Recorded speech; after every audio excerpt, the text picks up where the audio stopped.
Hello everyone. For this time, we will be discussing the last topic of the second quarter, which is the types of industries. As we have discussed in the past few weeks, we already talked about the profit maximization, the SWOT analysis, and the Porter's 5 forces. Now, those business tools, business analysis can be used in criticizing, analyzing, and where we can maximize our profits in our industries. So now, we can apply those business tools in having our types of industries. So before we deal with our own industry, or we want to make our own business or industry, let us know first what are the types of industries. But before that, what do we mean when we say industry? So industry refers to the economic activity concerned with the processing of the raw materials and manufacturing of the goods in factories. So when we say industry, it refers to the having the intermediate goods or the raw materials to create or to combine into one output or the final goods. So in having the types of industries, we have 4 types of industries actually. So we would be starting from the raw materials into the international trade. So what do we mean by having the raw materials first into a international trading? So first type of industry is the agribusiness. Second would be the manufacturing industry. Third is the wholesale and retail, or the retail and service. And number 4 would be the international trading industry. So let's dig deeper. What are the descriptions or meaning of these types of industries? For number 1, agribusiness. So when we say agribusiness, this refers to the agriculture, the planting, the cultivation of plants or root crops. So agribusiness is the business sector encompassing farming related commercial activities. So this business involves all the steps required to send an agricultural good to market. So we have the production, the processing, and distribution.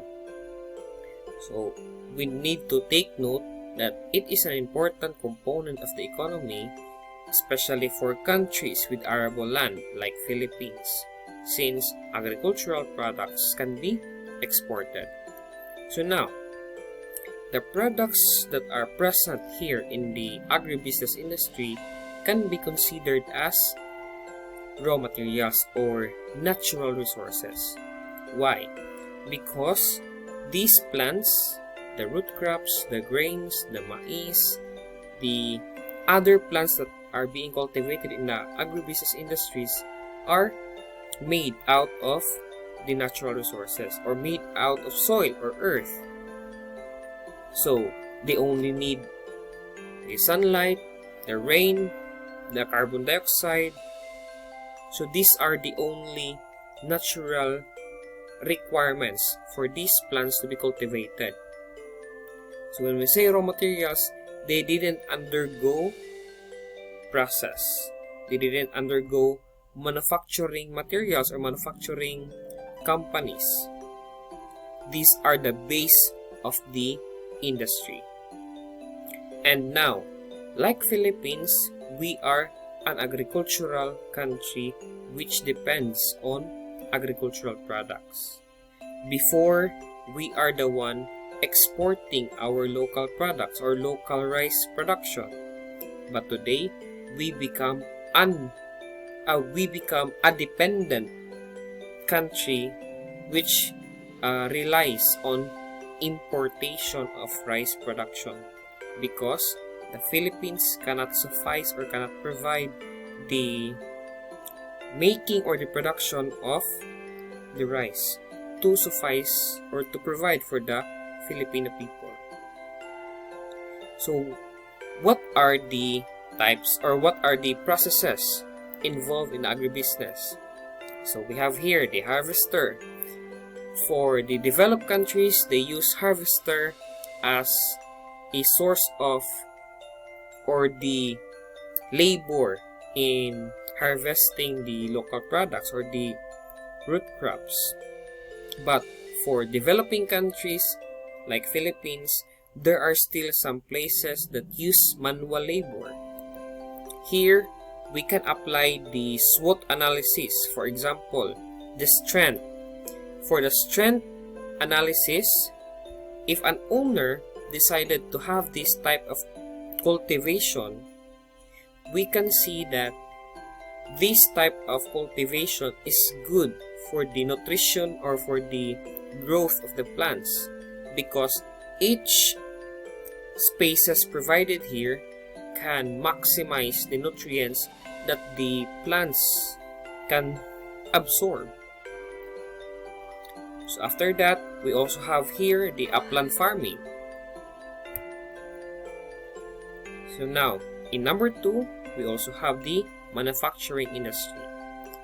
So when we say manufacturing industry, this is where the raw materials or intermediate products are being processed, being transformed, or the components into finished products that can be sold in a marketplace.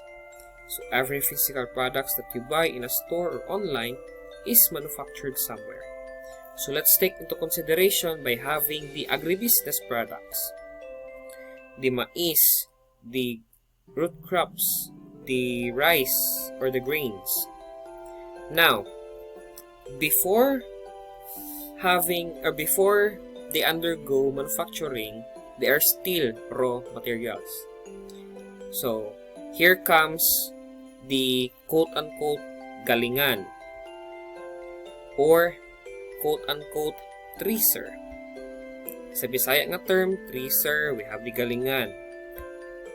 So in every barangay, galingan and treasers are provided so that the farmers can use this technology in order to create bugas, in order to create rice. Because palay or the humay cannot still be the final output. That is why we need to transform them into their final output. So from humay into bugas. That is the purpose of manufacturing industry. So aside from that, we also have the different things in your house, outside your house, in your school, or in our school, in every surroundings that we can see these things are being manufactured. But not all, because there are also things or living things actually.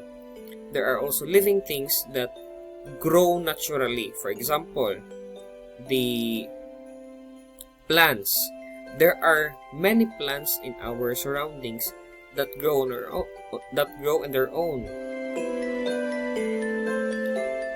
But we can say that this is being manufactured. For example, the furnitures, the cell phones, the television, your gadgets, those are products of the manufacturing industry. And we need also, this is an example of the factories or manufacturing corporation. So after that, the manufacturing industry needs to market their products.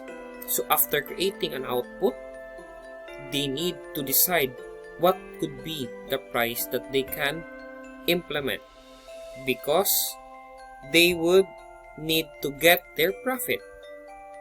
So what would be the basis for that? So in making the final output, how much is their production cost, so that they can arrive for their decision of their prices. After the prices, they need to promote their product. So we can have the flyers, the brochures, the advertisement or commercials, the social media platform, and also the place. This is where the products are being distributed. So we call them as the 4 Ps: product, price, promotion, and place. So after we market our product, we now have the last stop of our supply chain, which is the retail and services, or the wholesale and retail. So this is where the producers of goods and services get their products to their consumers. So retailers often get their products or goods directly from the manufacturer. That is when a commodity becomes a finished product. So for example, from a manufacturer, then here comes the retail and services. For example, the SM or the supermarket, the convenience store, the Gaisano Mall, the SNR, the Walmart. These companies or these malls are what we call or being considered as retailers. And the retailers, having an agreement with the manufacturers, they can lessen their production costs. So when the manufacturers sell their products to the retailers, these retailers would be the last stop of these products or the outputs.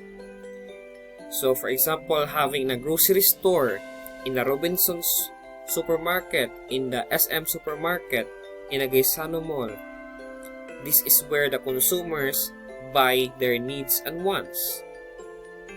However, there could be another character involved in the retail and services. So we call them the wholesaler or the distributor. The wholesaler or distributor can be the bridge or the third man or the middleman of the business.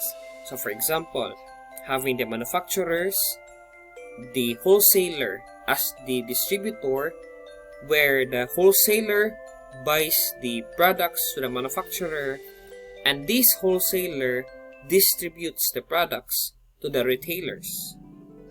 So that is the purpose of the middleman.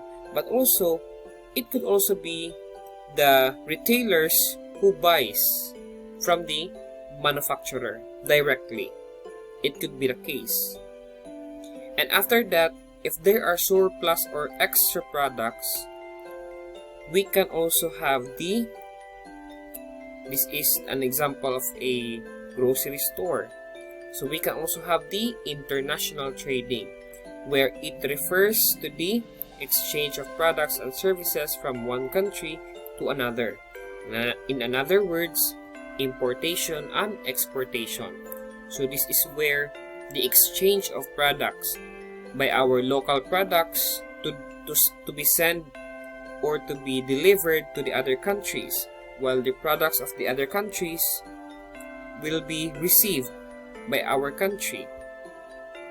So now, it could be more healthy if our products or our local products could be more or is higher than the importation. Exports is higher than the importation, rather than importation is higher than exportation. Because in the exchanging of products, we also considered the value of money, the value of currency. For example, the base money is the dollar.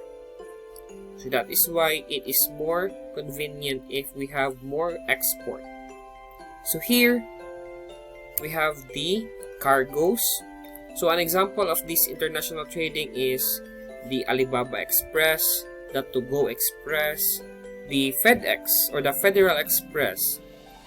So there are many international trading companies that deal with exportation and importation.